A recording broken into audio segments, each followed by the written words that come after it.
Donc, pour cet exercice-là, on va essayer de le faire ensemble. Donc, qu'est-ce qui est dit? Donc là, on va étudier en fait un impacteur qui est en translation, constitué d'un marteau ou un impacteur I. Donc, voici ici l'impacteur de masse grande M de 50 kg. Et cette masse-là, il peut juste voilà, se déplacer en translation verticale au moyen de deux glissières parallèles, comme vous voyez ici. On repère sa position par la coordonnée ZI de T. D'accord? Donc l'axe Z, il est vers le haut, hein, comme vous voyez, qui est égal à 0 lorsque l'impacteur frappe l'échantillon E. Voilà. Donc on voyait ici, ici l'échantillon qui est juste là. Et ça, c'est en fait, ça c'est l'origine de Z. Ici, Z est égal à 0. Par contre, alors la hauteur ici initiale de l'impacteur égale H, grand H. On note la vitesse, donc Z' ou Z point de I, et l'accélération, c'est Z de point. Il est équipé d'un contrepoids C, comme vous voyez ici, de masse petit m réglable, suspendu par un câble anélastique relié à l'impacteur I, grâce à deux poulies, hein, comme vous voyez ici, deux poulies qui sont masse. Dans tout le problème, on négligera les frottements et on va prendre G égale à 9,81 mètres par seconde au carré. Alors, pour la première partie, on a l'impacteur qui a une hauteur de h égale à 4 mètres. D'accord? Donc, la position initiale dans l'impacteur ici. Donc, h ici est égal à 4 mètres. Donc, la première question, par la méthode de votre choix, donc théorème de l'énergie cinétique ou la conservation de l'énergie mécanique, ou le PFD, principe fondamental de la dynamique, calculer l'énergie cinétique du marteau I au moment de l'impact. D'accord? Donc, on va essayer maintenant, j'ai la solution qui est déjà écrite, on va essayer juste de voir ensemble. Après, pour recopier, vous pouvez arrêter la vidéo pour recopier la solution. Donc, d'abord, en fait, là, ici, je vais essayer de faire cette question-là. Donc, on va essayer de terminer l'énergie cinétique en utilisant les trois méthodes. D'accord? On va commencer par théorème de l'énergie cinétique. Alors, vous savez bien que le théorème, donc c'est la dérivée de l'énergie cinétique, est égale à la somme des puissances. Donc, ici, pour le moment, il n'y a pas de contrepoids. D'accord? Donc là, c'est la chute libre de la masse de l'impacteur ici, en thème. Et du coup, donc, la force, la seule force qu'on a ici, c'est le poids, donc mg. Donc, les puissances, on n'a que la puissance de mg. Et la puissance, comme vous le savez, en translation, donc c'est la vitesse, c'est le produit scalaire entre la force et la vitesse. D'accord? Donc, mg sur z, donc ça fait moins mg. Et puis la vitesse, il a dit, ça a énoncé clairement que la vitesse égale à zi point. D'accord? Et quand je fais le produit entre les deux, bah, ça fait moins mg zi point. Bon, maintenant, la dérivée de l'énergie cinétique égale la somme des puissances. Je vous rappelle ici, l'objectif, ce n'est pas de déterminer l'équation du mouvement. Ici, on veut juste déterminer l'énergie cinétique, d'accord, au moment de l'impact. Alors, pour cela, en fait, là, j'ai pris deux positions. Donc, la position 1, c'est la position initiale. C'est le moment où je lâche la masse. Et la position 2, donc, c'est le moment d'impact. Donc, l'énergie cinétique, alors là, je vais intégrer, si tu veux. Donc là, ici, l'énergie cinétique, en fait, là, c'est la différence d'énergie cinétique entre les deux positions. Donc, l'énergie cinétique de 2, la position finale, moins la position initiale.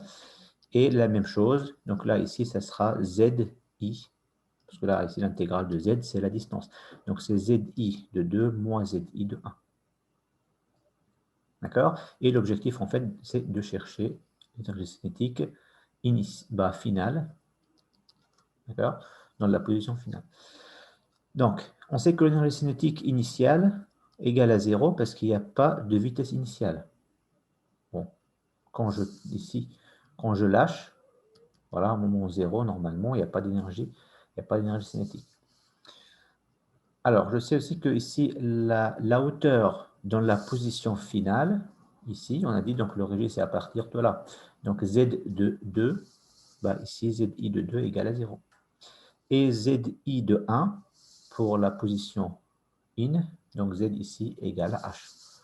Voilà, donc je remplace tout ça et ça me donne directement donc l'énergie cinétique 2 égale donc moins mg facteur moins zi de 1. Voilà, et du coup donc ça fait mgh. D'accord, donc ça c'est l'énergie cinétique au moment de l'impact. Bon, quand je fais l'application numérique, parce qu'on a des valeurs qui sont données, et ben je trouve l'énergie cinétique, c'est plus, bon, à peu près, c'est arrondi, donc c'est 2000 joules. Bon, maintenant, avec la conservation de l'énergie. Alors, on sait bien que l'énergie mécanique, normalement, il est conservé. Donc, il est toujours constante. Alors, dans la première position, la position initiale, alors l'énergie mécanique, ben, c'est l'énergie cinétique plus l'énergie potentielle. Alors, l'énergie cinétique est égale à 0 parce qu'il n'y a pas de vitesse initiale. Et l'énergie potentielle, donc, est égale mgh. Vous savez bien, quand on a une masse à la hauteur h, et ben, du coup, cette masse, elle a une énergie potentielle qui est égale mg fois la hauteur. Dans la deuxième position, position finale, au moment de l'impact, alors l'énergie mécanique, ici, est égale, pareil, toujours énergie cinétique plus énergie potentielle. Alors l'énergie cinétique, bah, c'est ça ce qu'on cherche. L'énergie potentielle, au moment de l'impact, donc il n'y a pas de hauteur, donc Z est égal à 0, et du coup, donc, cette énergie-là est égale à 0. Alors quand je prends l'égalité entre les deux énergies, et ben, finalement, je trouve l'énergie cinétique est égale mgh. C'est exactement ce qu'on a trouvé tout à l'heure.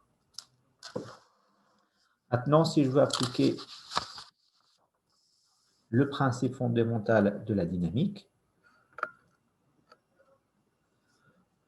bon, ici, on n'a qu'une translation. Donc, la somme des forces égale masse fois l'accélération. Donc, la seule force qu'on a, donc c'est moins mg. Quand je projette tout ça sur z, sur l'axe z, égale masse fois l'accélération. Donc, je simplifie par la masse et du coup, donc là, je trouve ici l'accélération. Bon, j'intègre une fois pour avoir la vitesse. D'accord? Là, ici, on a la vitesse initiale, la constante, donc est égale à 0. Et après, j'intègre pour avoir le déplacement. Sachant que ici, la position initiale est égale à h. Donc, c'est une valeur qui est connue. Donc ça c'est le déplacement z de i. Au moment d'impact, on a zi, la position, l'impacteur est égal à 0, parce que c'est l'origine. Et comme ça, en fait, on a h est égal à ça. Bon, à partir de ça, on peut déterminer le temps.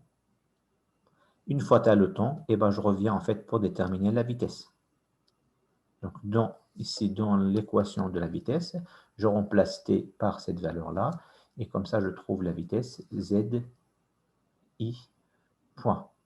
Bon, l'énergie cinétique, tout simplement, donc c'est 1/2 masse fois la vitesse au carré.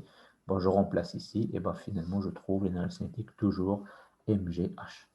Voilà, donc c'est la même valeur qu'on a trouvée tout à l'heure. Bon, on continue. Maintenant, la question B. Alors, calculer la vitesse de I au moment de l'impact. Bon, la vitesse de I, en fait, on l'a trouvée tout à l'heure. Voilà. Donc ça, c'est la vitesse de I hein, qu'on a terminé tout à l'heure. Bon, même ici, ça, c'est la vitesse. Voilà, donc, en valeur absolue, hein, donc la vitesse de I est égale à racine de 2GH. Ben, je remplace que les valeurs, et ben, je trouve la vitesse égale à 8,86 mètres par seconde.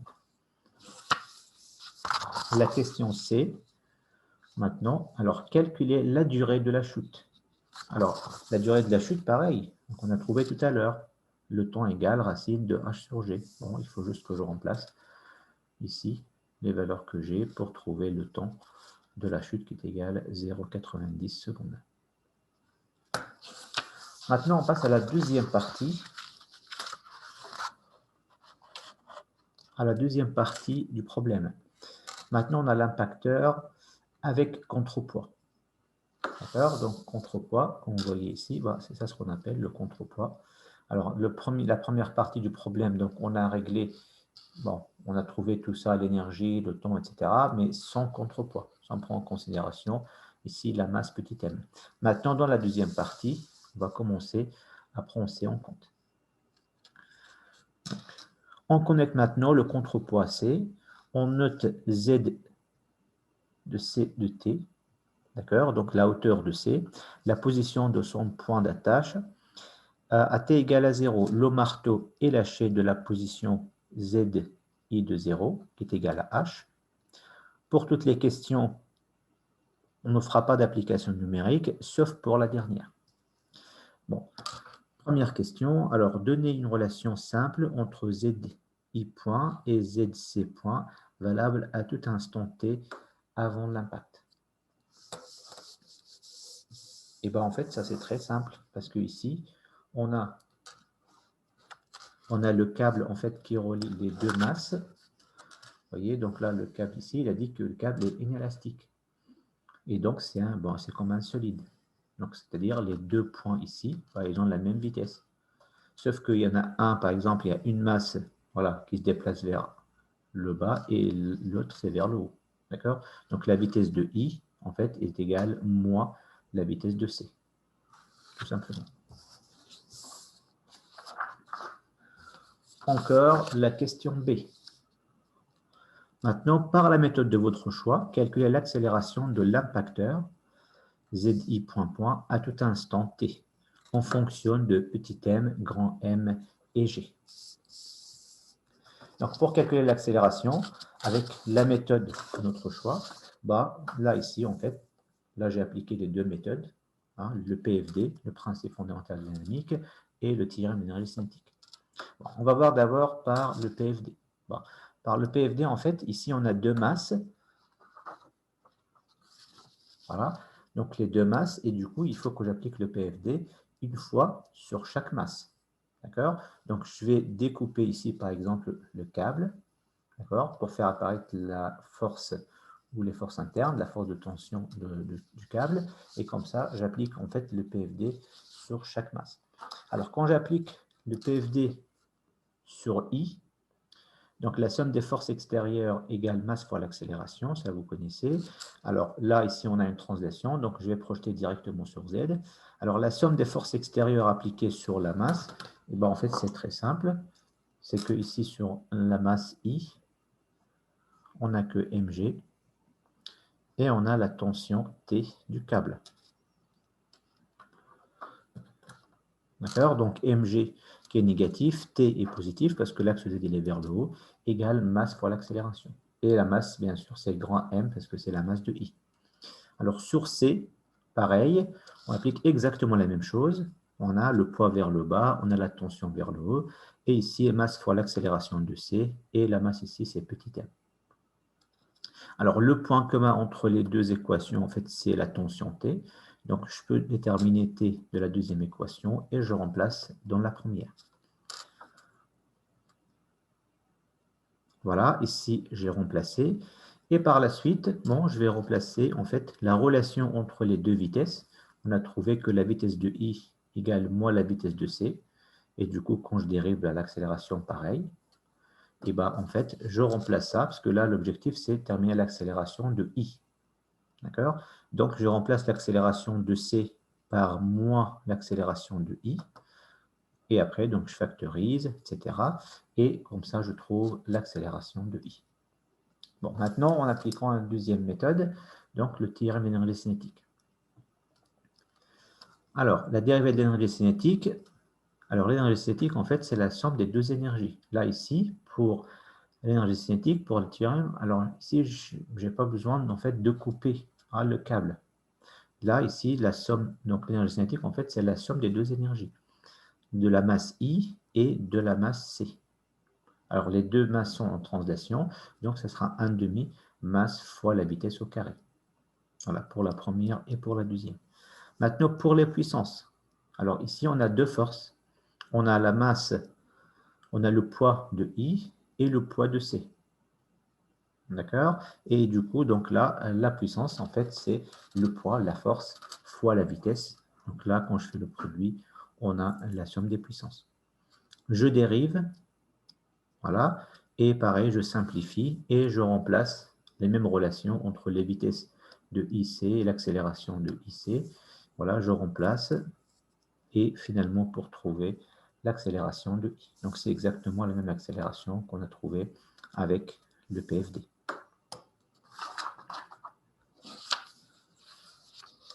Maintenant, la question C. Calculer la vitesse et l'énergie cinétique de I au moment de l'impact, en fonction de M, grand M, et G et H. Donc, il faut calculer la vitesse et l'énergie cinétique au moment de l'impact. Donc, la vitesse, en fait, c'est l'intégrale de l'accélération. Donc ici, on a déjà trouvé l'accélération. Donc il faut juste intégrer ça pour trouver la vitesse, sachant que la vitesse initiale, la constante ici est nulle, est égale à 0. Voilà, donc là, ici, on a la vitesse. Et puis après, j'intègre pour avoir ici le déplacement, donc la position. Alors, pourquoi j'ai trouvé la position? Parce que là, à partir de cette équation-là, on connaît en fait les deux valeurs. Donc là, je connais ici la position initiale, d'accord, qui est égale à H, et la position finale, parce que c'est au moment de l'impact, quand ZI est égal à 0. D'accord? Donc, on a les deux valeurs, et du coup, à partir de cette équation-là, en remplaçant les deux valeurs ici, on peut déterminer le temps. Voilà, je termine le temps, donc T égale racine de tout ça.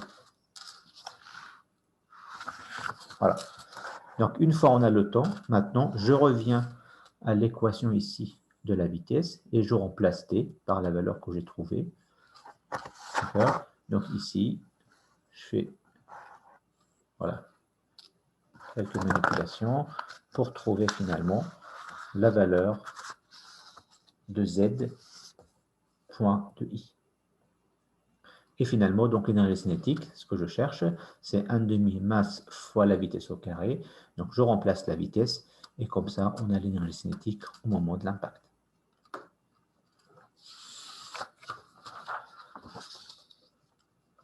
Alors, pour la question D, calculer la tension du câble durant la chute. Notez grand T en fonction de petit m, grand M et G. Sachant que M, donc la masse petit m du contrepoids, est inférieure à grand M, donc la masse d'impacteur, donnez la valeur maximale de cette tension. Et bien, ça, c'est très simple parce que tout à l'heure, quand on a appliqué le PFD, ben, je reviens. D'accord? Donc, vous vous souvenez, quand j'ai appliqué le PFD tout à l'heure, en fait, j'avais ça. J'avais la tension T. D'accord? Donc, ou même la première équation. Parce que là, maintenant, je connais l'accélération ZI point. Donc, parce que j'ai terminé ici. Donc, je peux remplacer tout simplement pour avoir la tension. Voilà, donc c'est ça ce que j'ai dit. Donc, on a trouvé tout à l'heure que T égale à ça. ZI2 point, ben, on a trouvé, j'ai remplacé. Voilà, après, j'ai développé un petit peu pour trouver la tension avec cette formule. Bon, alors la tension max, c'est en fait, c'est lorsque M égale à grand M. D'accord? Parce qu'il a dit normalement, le contrepoids, il est toujours inférieur à l'impacteur. Ben, sinon, il n'y aura pas de mouvement. Hein. Donc, si par exemple, si les deux masses sont égales, et ben, du coup, en fait, ça ne va pas bouger. D'accord? Et ça, en fait, ça, c'est la valeur max du contrepoids qu'on peut l'avoir. Ben, sinon, si la masse du contrepoids est supérieure à grand M, et ben, du coup, le mouvement, ça sera dans ce sens-là. Donc, c'est le contrepoids qui va tomber. Donc, voilà. La valeur max de petit m, en fait, c'est lorsque petit m égale grand M. Bon, je remplace ça ici, et ben, je trouve ici la tension du câble, la tension max est égale mg, bon, qu'il s'agit du poids de l'impacteur. Alors, la dernière question. Déterminer la masse m, petit m de C, de contrepoids, pour laquelle l'énergie cinétique d'impact sera réduite de 50% par rapport au cas sans contrepoids. Donnez alors la valeur numérique de petit m et de l'énergie cinétique d'impact. Donc ça, c'est très simple. Donc, on veut qu'ici, l'énergie cinétique avec le contrepoids égale 50%, donc 0,5 de l'énergie cinétique sans contrepoids. Ben, en fait, on a, dans le problème, en fait, on a trouvé les deux. Alors, l'énergie cinétique avec contrepoids, on a trouvé tout à l'heure. 0,5. Et puis l'énergie cinétique sans contrepoids, ça on a trouvé dans la première partie du problème. Voilà, donc j'ai remplacé tout simplement les deux. Et le but, en fait, c'est de chercher petit m. Voilà, donc j'ai développé un petit peu et j'ai trouvé la valeur de petit m en fonction de grand M. Je fais ici une application numérique. Donc 50 divisé par 3, on a 16,7 kg. C'est la valeur avec cette masse du contrepoids. En fait, dans l'énergie cinétique, ça sera réduit de 50%. Il demande de déterminer alors l'énergie cinétique dans ce cas. Et bien, tout simplement, on a ça, l'énergie cinétique sans contrepoids, ça on l'a déjà fait. Dans la première partie, on a trouvé c'est à peu près égal à 2000. Voilà, donc 2000, la moitié, ça fait à peu près 1000 joules. Voilà, donc c'est l'exercice en mécanique générale.